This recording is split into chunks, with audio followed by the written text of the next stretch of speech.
I was watching Mecha Random 42, and I just started following her because of Star Trek, and she's really up on Star Trek. But now that we have a trailer for Ghostbusters 3, believe it or not, um, we had one day to be excited before the, I'm going to use this word, lame stream media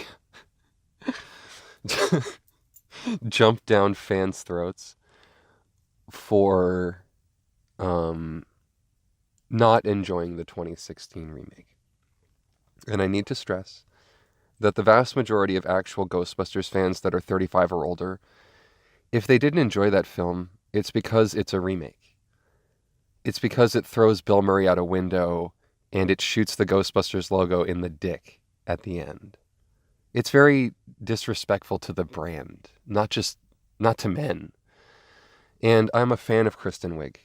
I like her output with Will Forte and when she works with like the state on Wet Hot American Summer. Stuff like that. She's funny. And so I'm like, okay, so you're going to be the female Vankman? Go. Like, make me laugh. Please, please, please, please make me laugh. And then she's running out of the library covered in ghost cum going, you know. She was doing shtick. And I'm like, I cringed for her. I felt bad. I'm like, she's covered in shampoo already. And granted, yes, Bill Murray did take some shampoo in Ghostbusters. He slimed me. But they put that on t-shirts back then. You know, like, he slimed me.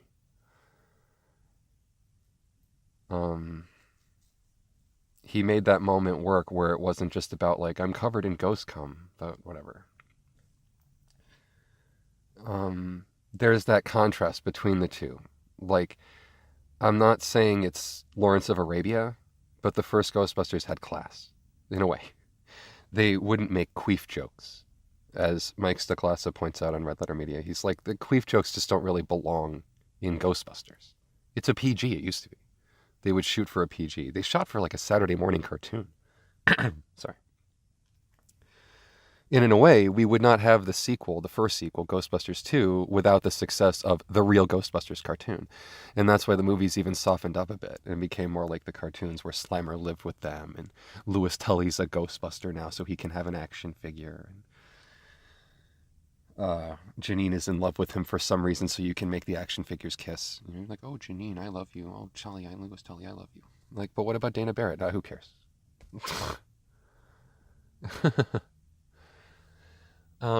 Anyway, so now we have a Ghostbusters 3, a proper Ghostbusters 3. And we have people like Scott Mendelson over at Forbes that are jumping on it already, that are like, no way, it's directed by a Reitman. That's misogynist. And this is a direct rebuke of that remake. And it's only because it was, you know, helmed and acted by women. And I'm like, no. I think that was Amy Pascal's attempt to kind of gild the movie and to kind of protect it. She put this wall around it to criticism of like, if you criticize this, you're a misogynist because you are threatening the success of women. And I'm like, well, shouldn't they really rest on their own laurels? Shouldn't the movie actually be good? And then if we tore it down, even though it was good, you could say we were sexist. But you go see the movie and it's not good or memorable. And you're attacked because you didn't like support the efforts of the women involved. And I'm like, well, shouldn't those efforts yield a masterpiece if we're supposed to stand up and cheer at the end? But no, you're just supposed to stand up and cheer because it was an all-female production, according to people like Scott Mendelson. And I think that people like Scott write these articles because it's how they get paid. Like, I'm going to be fair to everyone here. I think that Scott is a linkalist, as Portlandia would put it. I think that how else would he get paid unless he gaslights someone to read his article and write comments on it? And be like, no way, Mendelson. It's like how Ryan Johnson accuses the backlash of, for the Last Jedi, the back Jedi, for coming from Russian bots. Like, no, that's like the funniest gaslighting. I feel so stupid for proponing or championing Brick back in the day. I just feel so dumb for doing that. And I swear to God, and I know I can't be blamed because I was saying this to my high school friends or my college friends, but I'm like, this guy should be allowed to direct big movies like Jurassic Park. Oh man. And then when it happened, I'm one of those people, I saw Looper in a theater. I really enjoyed it. And I'm like, he's going to direct a Star Wars? And then it had like, you know, breast milk jokes and like slapstick. And I'm like, if I say I don't like this, they're going to say I don't like it because of Ray. And sure enough. So I've kept my mouth shut ever since. Anyway, I don't want to start talking about Star Wars. This is about Star Trek. But there's a lot of this is about Star Trek. This is about Ghostbusters. Suddenly there's a lot of overlap in these franchises and these properties, isn't there? Suddenly, if you say you like the old versions of these things, you're horrible. And I I want to give credit where credit is due, even to people like Mendelson at Forbes, that he has to gaslight Ghostbusters geeks to read and comment on his article, or else no one would. That's not like, an insult. It's just that who else is really interested in a headline like, it's all your fault that Jason Reitman is directing Ghostbusters? It's like there's a finger wag in the headline. The headline is calling you an asshole before you read the article. This is your fault. Why would you read that? Unless you're going to be like, no, it's your fault, Mendelson. Who are you to assign blame, Mendelson? That's the whole article. I just did the whole dance for you. And I feel bad for like Harold Ramis's ghost.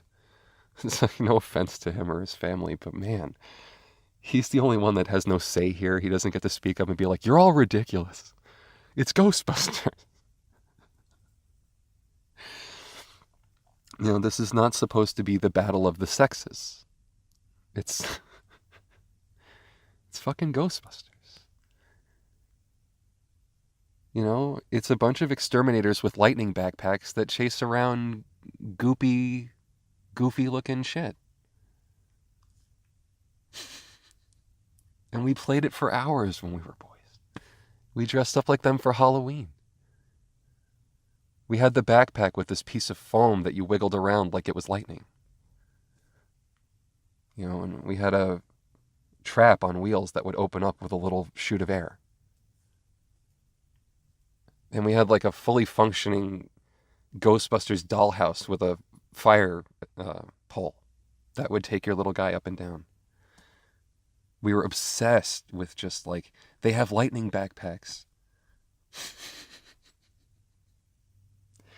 It's lightning backpacks. And it's a cool car.